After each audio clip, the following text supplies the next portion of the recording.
महाराष्ट्राचे उपमुख्यमंत्री अजित पवार यांच्या निधनाच्या धक्क्यातून पवार कुटुंबासह राष्ट्रवादी काँग्रेस पक्षातील नेते मंडळी कार्यकर्ते अद्याप सावरलेले नाहीयेत।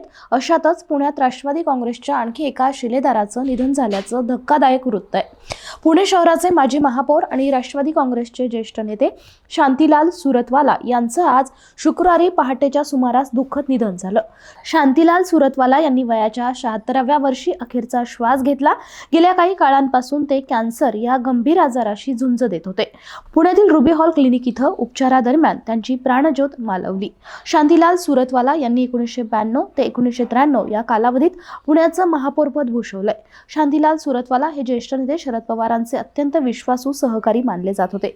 काँग्रेसमध्ये असताना पुण्यातील शरद पवार गटाचं नेतृत्व त्यांनी केलं। मान कापली तरी शरद पवार साहेबांना सोडणार नाही असं ते कायम म्हणत आले।